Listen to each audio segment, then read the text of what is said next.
podcast where mental health meets real life.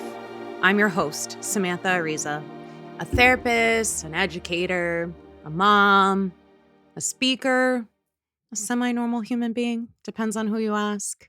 But I'm here to have a conversation with you about healing, growth, and emotional wellness. Around here, we believe that mental health doesn't have to be stiff or scary. We keep it human, practical, of course, and have a little bit of fun along the way. Because guess what? Life's messy, and we're all just trying to figure it out. Each week, I'm going to give you honest insight, science backed tools, and of course, stories that remind you that you're not alone. If you are ready to begin your own healing journey or just need someone to support you along the way, I'm here for you. So grab a coffee, get some tea, snuggle up with your favorite blanket, and let's get started. So, here we're talking about a big one. This season is about emotions, and this one is about why do I feel my emotions so intensely? Because have you ever watched someone kind of shrug something off and you just sit there thinking about how are they okay? How do they get over this so easily? And while you're still dealing with it, like you get that feeling in your chest, your heart's racing, and they're just sitting there fine, moving on with their lives. But the thing is, it's not your fault and it's nothing wrong with you. I want you to know that emotional intensity is often just a mix of biology, your nervous system sensitivity, your learning history, and different emotional skills you might have learned along the way. Once you understand what's kind of happening to you, you can work with the system instead of fighting it. So, we're going to get into it. We're going to break it down about why you might feel so deeply or so strongly or so intensely, and others don't seem to feel that way. So, here's what we're going to cover today. What does emotional intensity really mean? And how does temperament play a part into it? We're going to talk about sensory processing sensitivity, that whole deep processing that happens in your brain. We're going to talk about your brain's emotion kind of knobs, the amygdala and that prefrontal cortex. We're going to talk about interoception, how you feel emotions in your body. And of course, we're going to talk about that stress system, the HPA axis, and that early calibration that all of our body goes through. Every single one of us do. We're going to talk about genetics and environment, and I might get into nature versus nurture just a tad bit, not too much. And of course, last but not least, we're going to talk about emotional regulation because this is a crucial part when we talk about emotions. This is kind of the part that gives you leverage when we're talking about emotional reactivity and emotional sensitivity. So we're going to get into it. I hope you're ready. Because what does emotional intensity really mean?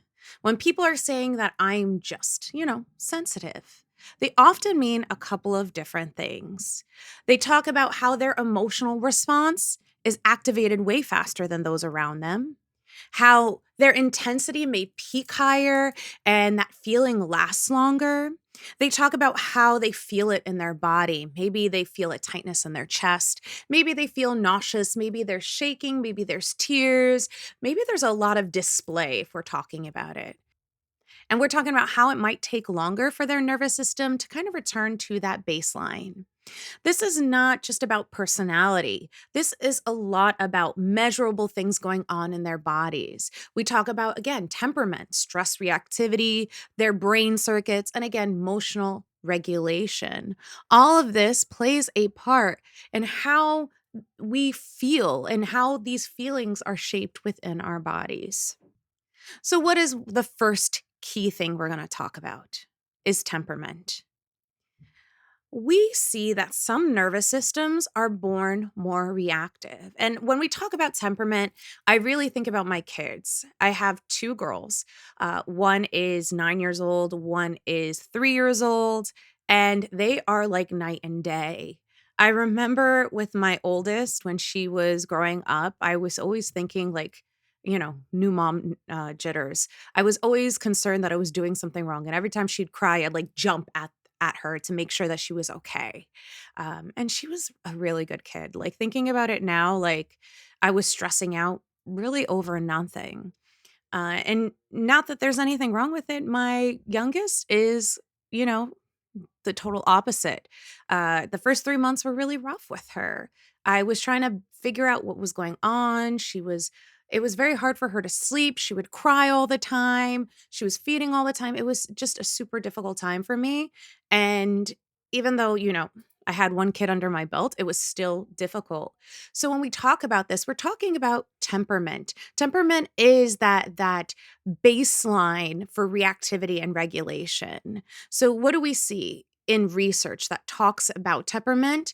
We see that temperament shows up in infancy, before language, before social learning, before any of that really kind of comes into play. Temperament is the one we look for. It reflects how strongly or how quickly or how long someone will react emotionally. It is not destiny, but it shows what someone might be at risk for or more sensitive to. And it interacts continuously with the environment, with caregivers, with culture, with learning.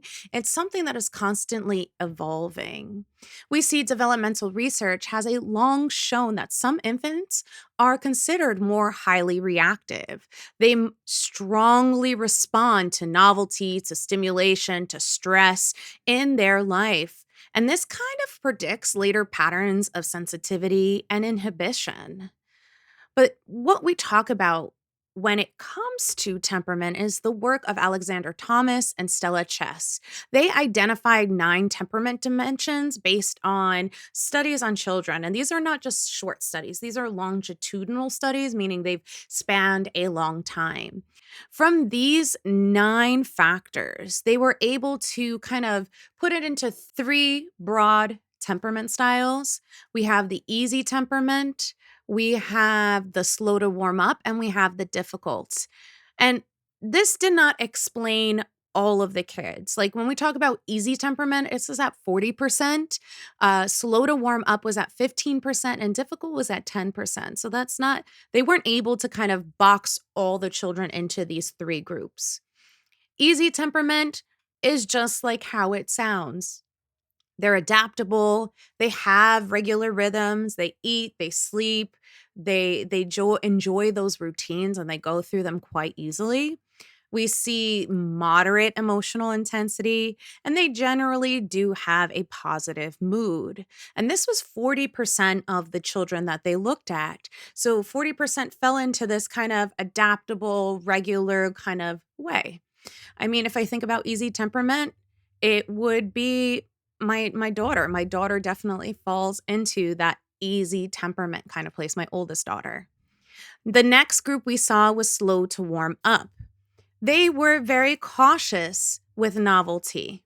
They had low to moderate reactivity, and they needed time and predictability to really feel comfortable. So it sounds like it really says like they were slow to warm up. They weren't genuinely jumping into new situations. They were able to get to kind of positive moods, but it depended on how comfortable they were in situations. They did react, but they weren't going to react quite quickly.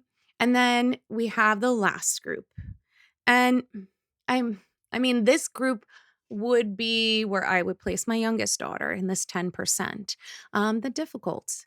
And this just means that they have high intensity emotional responses. They have irregular rhythms and they have low adaptability. Now, I say difficult, and if you can't read it on my face, the idea of calling my youngest difficult is like not something that is very comfortable to me. Because when we talk about difficulty, it does not mean bad. It just means that there is high reactivity and high intensity. Think about it, and the fact is that they have like a difficult time kind of adjusting to what's going on around them without that additional support. Which means that they may feel greater stress in a lot of these different situations. And that's not their fault, that's not on them, this is just how they are. So that a low adaptability means that they are not able to necessarily adapt to new situations really quickly. They don't do well with, changes in their routine and like irregular rhythms. They don't necessarily have these regular sleeping, eating patterns. And I saw that with my youngest too, when she was a baby, is that I try to get her into a routine, but we just could not meet those needs with her. Um, and as I said before, we have 40, we have 10, and we have 15, which means that the remaining children showed mixed profiles, which is not for nothing how we see the world today anyway. Everybody's kind of on a spectrum and a continuum. We don't necessarily fit in strategic boxes. But that is how we first developed temperament. Right now, when we talk about temperament across different models and in general in research, we kind of settled on these few core dimensions that consistently appear. We are talking about emotional reactivity and negative emotionality. This means how strongly emotions are triggered. We're talking about, when we talk about negative emotionality and negative mood, we're talking about those fear, that frustration, that sadness. We see a lot of that happening in those who are highly emotionally reactive or have a lot of negative emotionality. We see that, they have that emotional intensity, they have stress sensitivity, and they have deeper emotional processing. The next kind of category we really look at when it talks about temperament is the effortful control. This is the idea of self regulation, which is the ability to pause, to shift attention, and to inhibit your impulses. This is something that develops over childhood and adolescence. And this is one of the most protective temperament traits, meaning this is something you can actually kind of work on and something that can actually be very helpful because we see that high reactivity plus high effort control often means that you are emotionally sensitive, but you are also resilient. But let's take a break for a second because hearing all of this can be super overwhelming. And when you are feeling overwhelmed, worn out, or just not like yourself, I'm here to remind you that you're not broken, but you just might need some more resilience. Resilience isn't just about bouncing back. It's about staying grounded in hard moments, learning how to recover without shutting down, and building tools that can actually work in real life. And that's exactly what I teach inside my resilience workshop.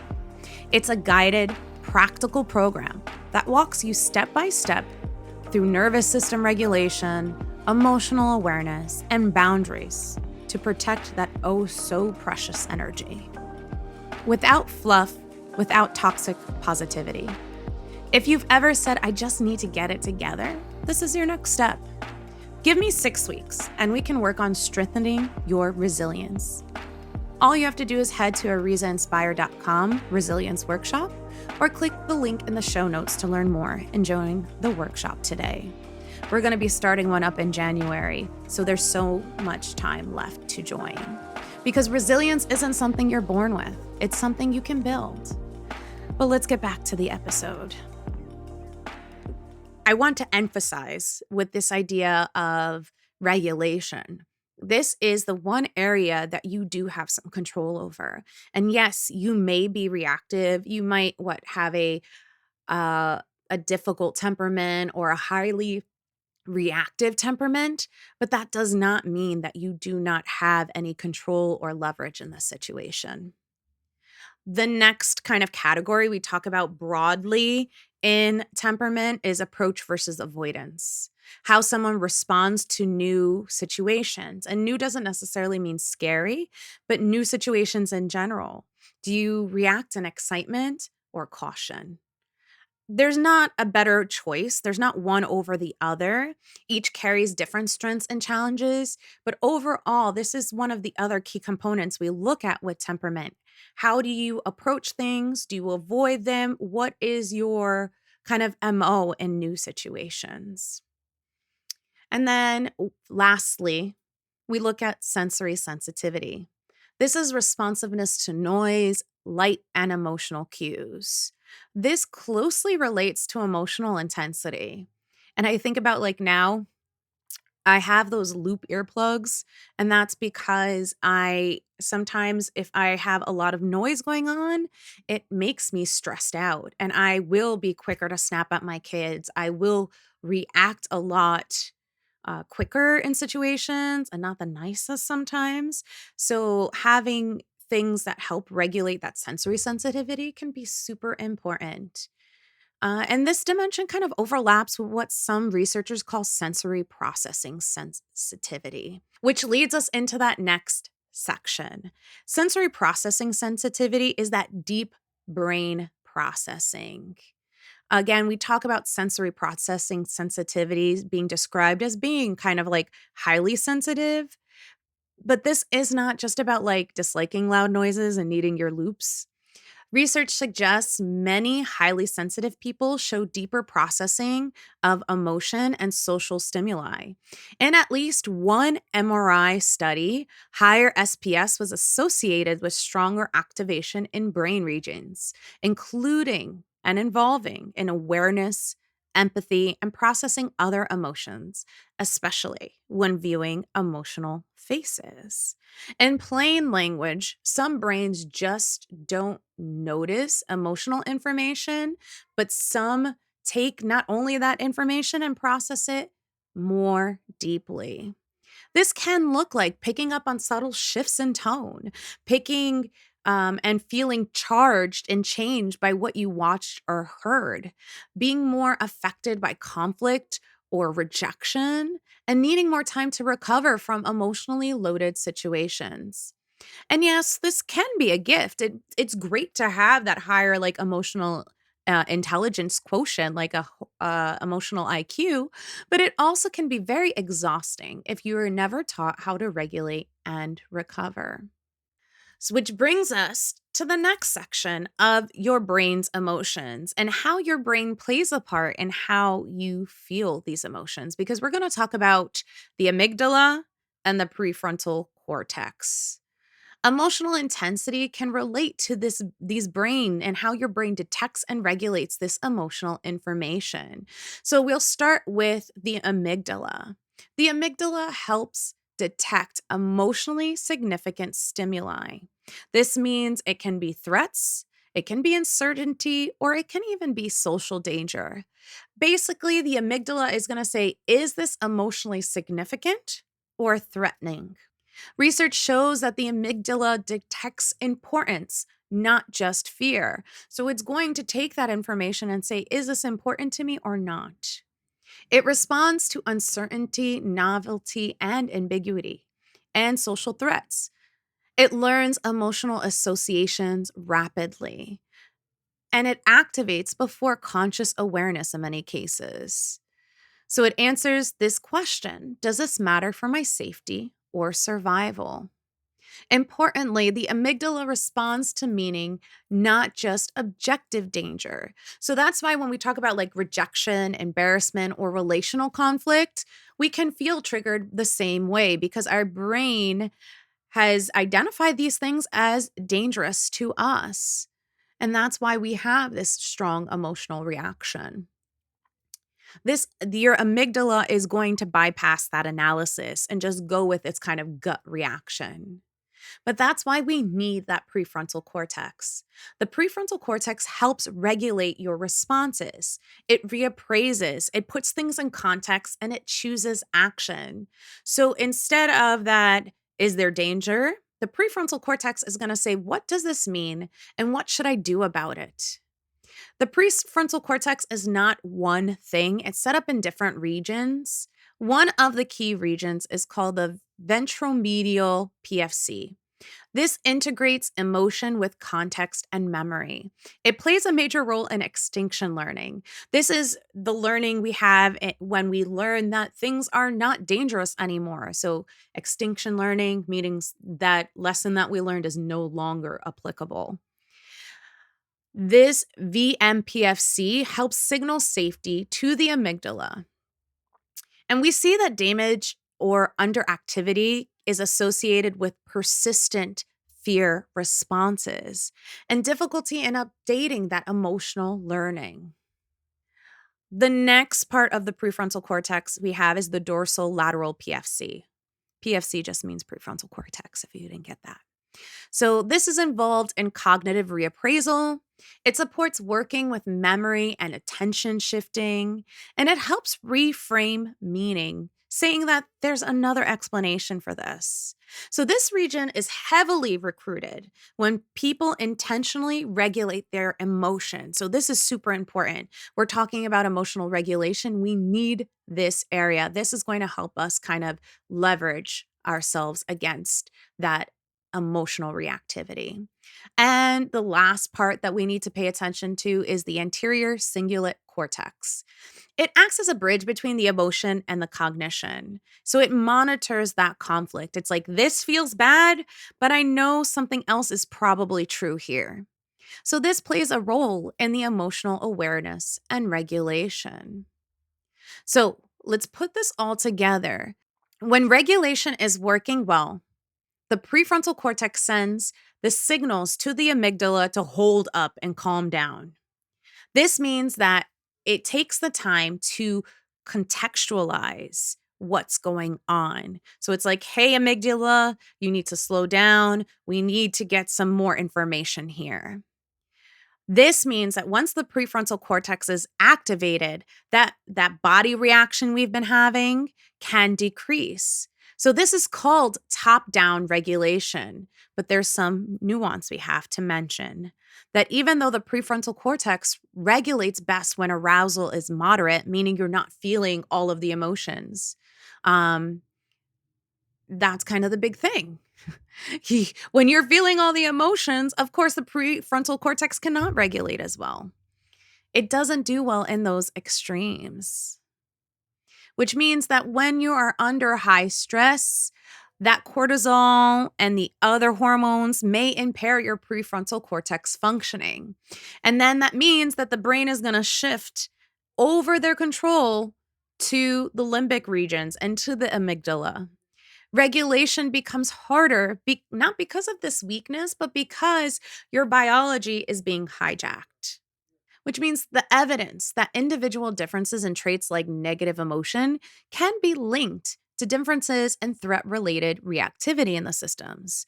Though the details will vary, we can just see that your threat system, your danger system, your amygdala is just reacting, and you haven't gotten that control over your prefrontal cortex to kind of get it under control, to send those signals to your amygdala to say, hold on, slow down, we're okay.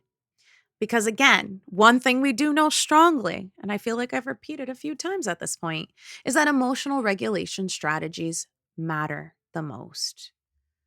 Which means that we talk about cognitive reappraisal, changing that meaning of a situation rather than trying to suppress it.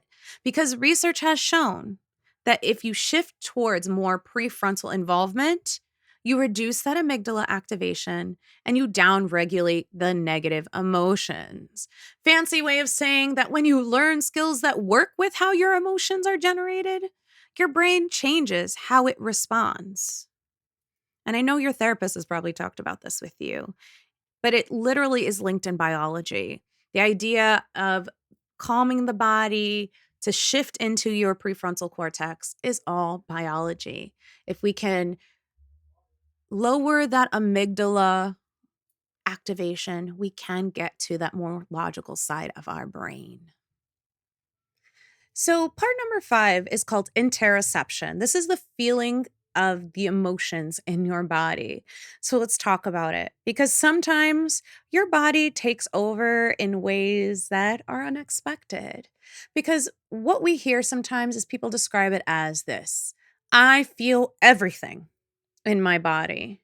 And it's not just a metaphor, it's tied to this idea of interoception, your ability to perceive internal signals like heartbeat, breathing, stomach sensations, tension, temperature. All of this plays a part in it. And I'll be quite candid in this moment because, as I do sometimes with these recordings, I can feel the anxiety in my body.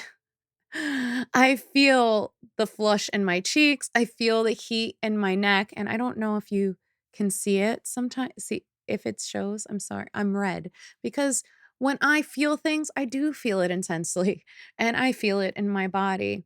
And so I feel that heat in my body, that my face, the tightness in my chest, and that's because I can be sensitive. We see a major hub for this is in that interior insula, which mine seems to be overactive at this point. This is heavily involved in emotional awareness in the body feeling states. When someone has this high interoception sensitivity or when their body runs hot under stress, emotions can feel more intense because the body is broadcasting them strongly. Like me, this is why I wear, if you notice, high neck things when I speak in public. A lot of times I wear high neck things because even if I am an ounce of nervous, you're going to see it on my face. And that's why, thank God for, high coverage foundation too. But here's the twist. Sometimes the problem isn't that you feel too much, it's that your body is getting loud body signals and interpreting them as danger, which brings us to the idea of stress physiology. The stress system, the HPA axis, and how we are calibrated early in life.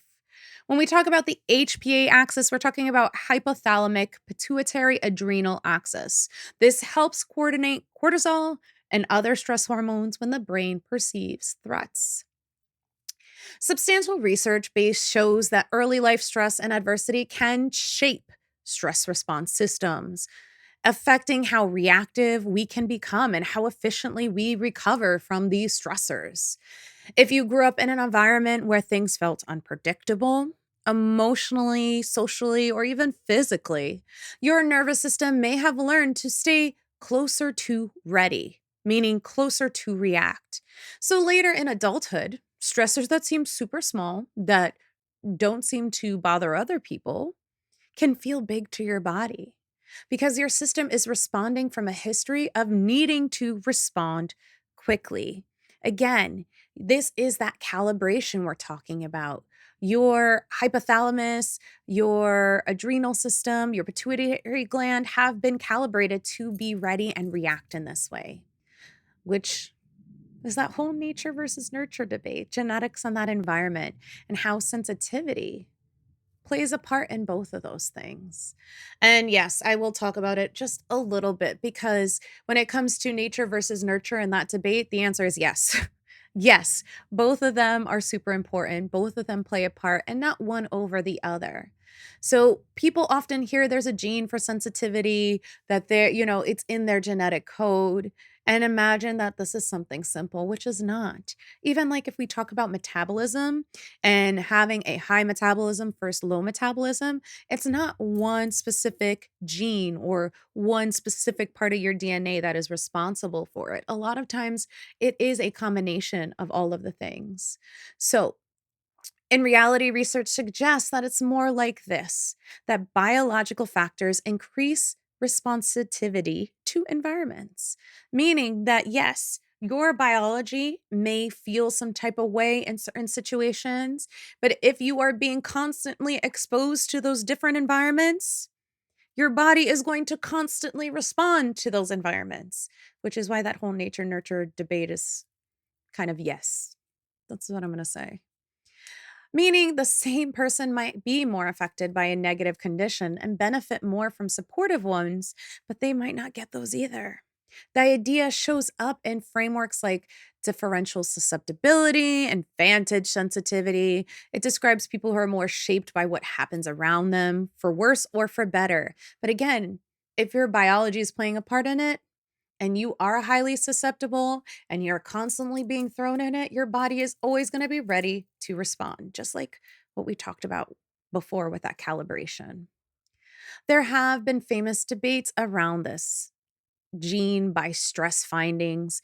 Some meta analysis have found evidence for interactions, others have not found it, which is a good reminder that biology is rarely one gene, one outcome. Again, the most useful takeaway isn't blame your genes, it's that sensitivity is real and that your environment is going to play a part in it as well.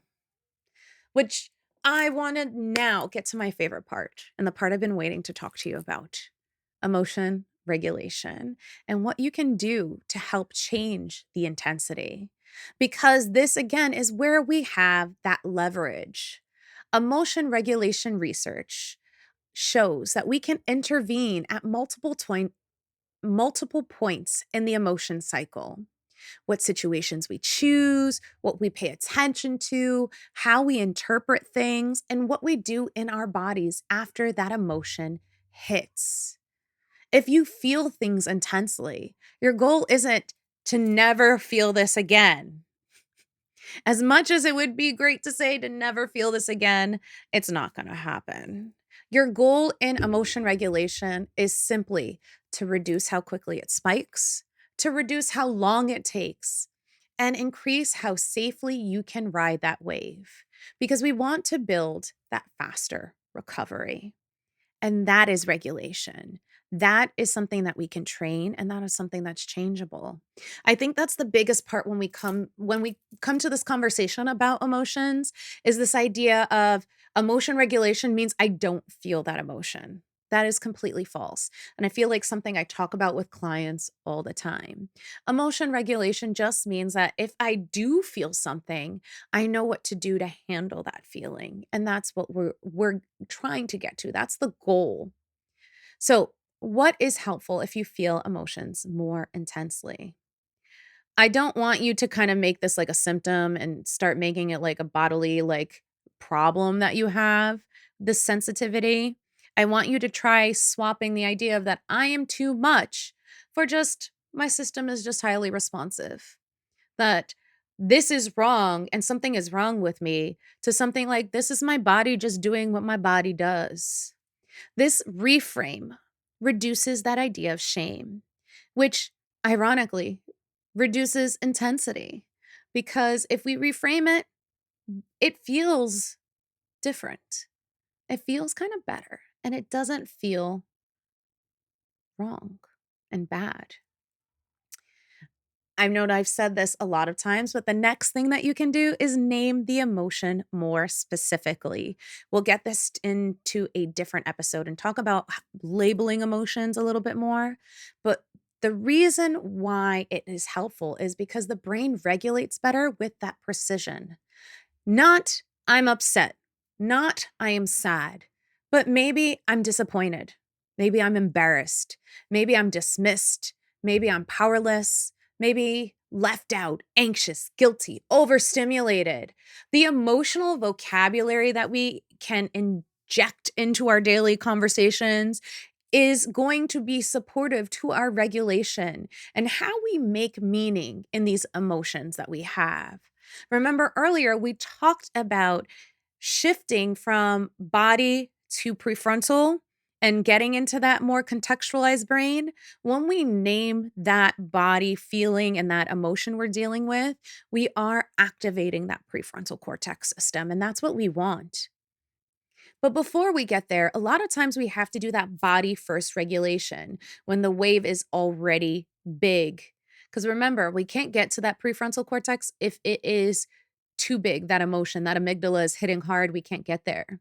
So, what we have to do is address the body first.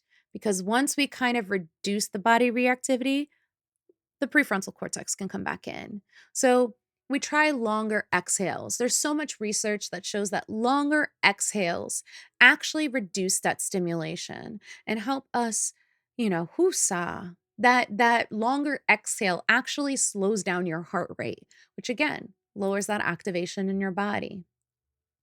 We can ground through our feet, kind of putting our feet flat on the floor and trying to memorize and feel and understand that sensation, because that is going to shift our focus.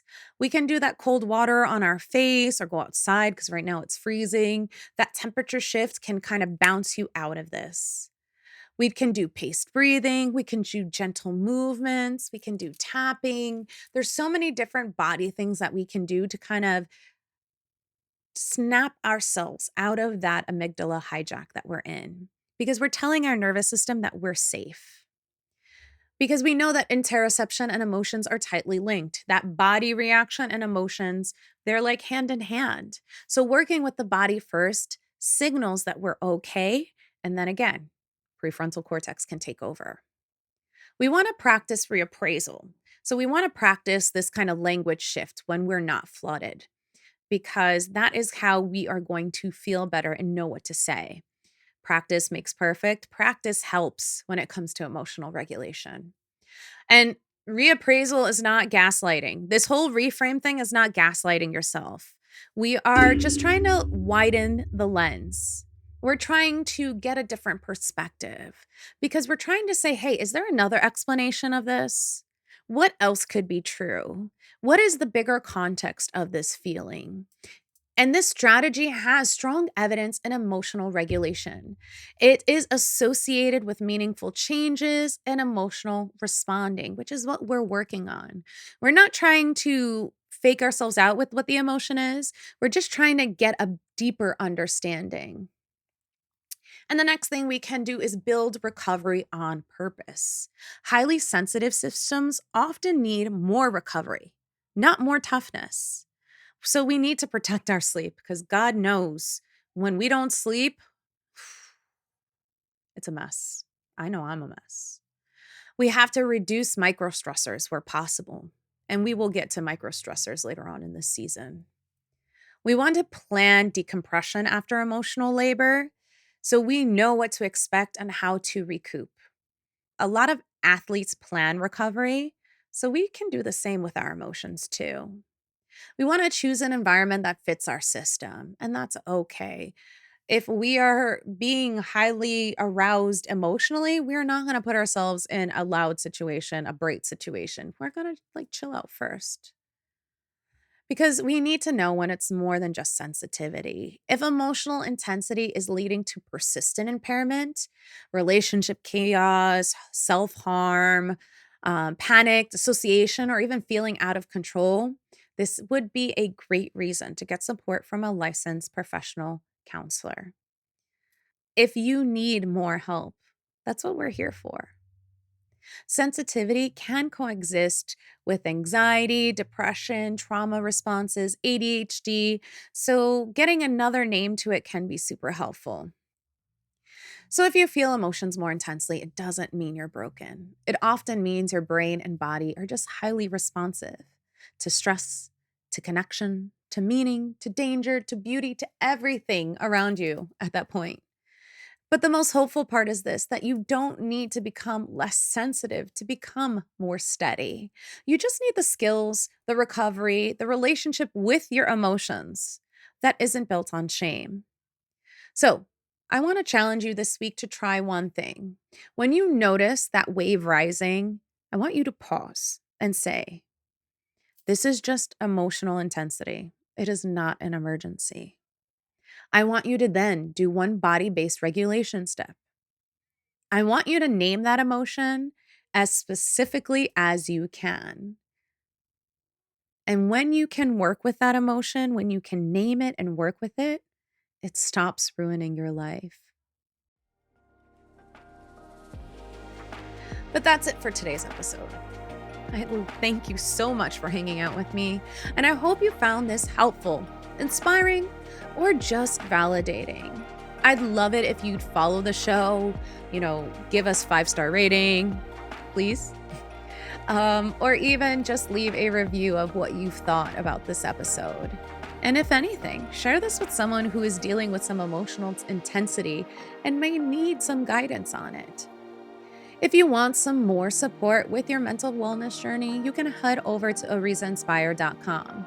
We have resources for this, especially when we're talking about labeling. I have a whole feelings wheel document that will help you identify more precise language when dealing with your emotions.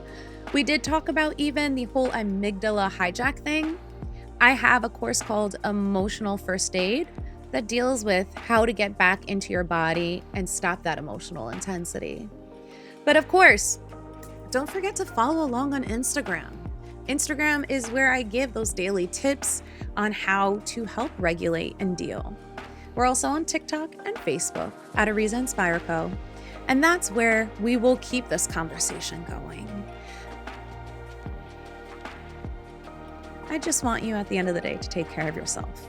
And I'll catch you in the next episode, my friend.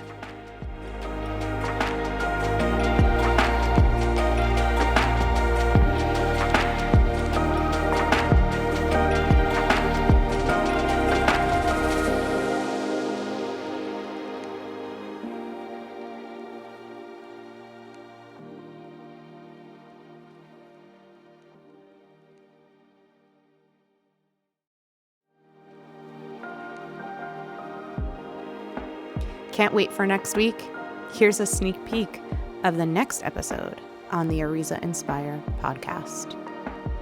The study helped explain why emotional vocabulary matters more for the individuals who feel strongly, not less. Because when intensity is high, that brain needs structure. And that the words, those prompts, provide that structure that they need.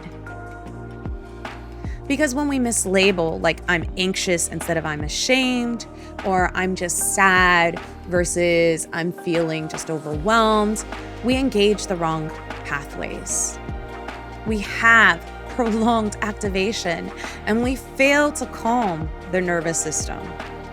Precise labeling gives the brain better instructions, and that's what we need. Labeling helps the brain organize experience instead of bracing against it.